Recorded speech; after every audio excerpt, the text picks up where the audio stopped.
National ఇష్యూస్కు వస్తే ఒకసారి నిన్న కేజ్రీవాల్ విషయంలో 2 రోజుల్లో పూర్తిగా భిన్నమైన పరిణామాలు చోటు చేసుకున్నాయి. మొన్న ఏదైతే ఢిల్లీ లిక్కర్ స్కామ్ను విచారిస్తున్న రౌజ్ అవెన్యూ కోర్టు ఉందో కేజ్రీవాల్కు ఢిల్లీ సీఎం అరవింద్ కేజ్రీవాల్కు బెయిల్ మంజూరు చేసింది, రెగ్యులర్ బెయిల్ మంజూరు చేసింది.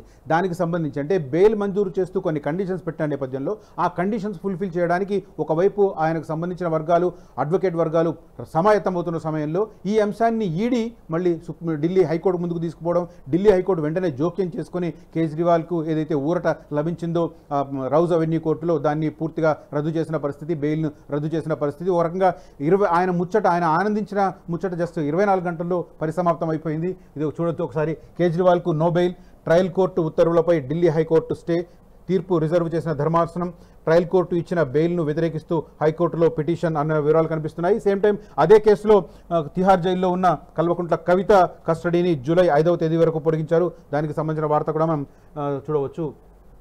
కేజ్రీవాల్ బెయిల్పై స్టే, తాత్కాలికంగా నిలిపివేసిన ఢిల్లీ హైకోర్టు, సాక్ష్యాధారాలు పట్టించుకోలేదు, వాదనలకు విచారణ కోర్టు తగిన సమయం ఇవ్వలేదు ఈడీ, 5 గంటల్లో 3.5 గంటలకు పైగా ఈడీ లాయరే వాదించారు, అనుకూల తీర్పు ఇవ్వకపోతే జడ్జినే నిందించడం దారుణం, ఈడీ బావిలో పడ్డ కప్పలా తయారైంది, కేజ్రీవాల్ తరపు లాయర్ల వాదనలు, 2-3 రోజుల్లో నిర్ణయం వెలువరిస్తానన్న న్యాయమూర్తి.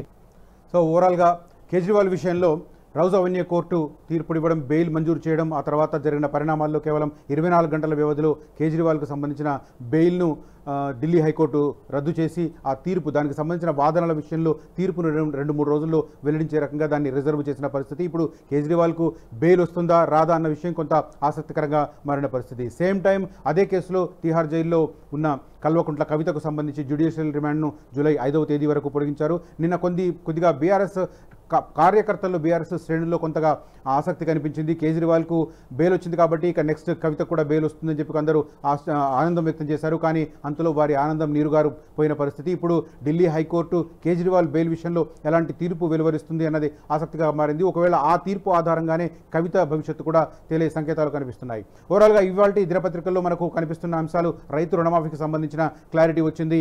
ఆగస్టు 15వ తేదీ కల్లా పూర్తి చేసే ప్రయత్నం జరుగుతుంది. అదే సందర్భంలో రైతు భరోసాకు సంబంధించి కేబినెట్ సబ్ కమిటీ ఇచ్చిన నివేదికారకంగా ప్రభుత్వం ముందుకెళ్లే పరిస్థితి కనిపిస్తుంది. దానికి తోడు హైదరాబాద్ కేంద్రంగా సింగరేణి వేలం మొదలైంది. దానికి సంబంధించిన రాజకీయపరమైన చర్చలు కూడా ఇవాళ దినపత్రికల్లో మనకు ప్రధానంగా కనిపించాయి. అదే సందర్భంలో ఢిల్లీకి సంబంధించి ఢిల్లీ లిక్కర్ స్కామ్కు సంబంధించిన అప్డేట్స్ కూడా ఇవాళ దినపత్రికల్లో మనకు ప్రధానంగా కనిపిస్తున్నాయి. అసలైన తొలి వెలుగు. ఫాలో వాట్సాప్ @తొలి వెలుగు official.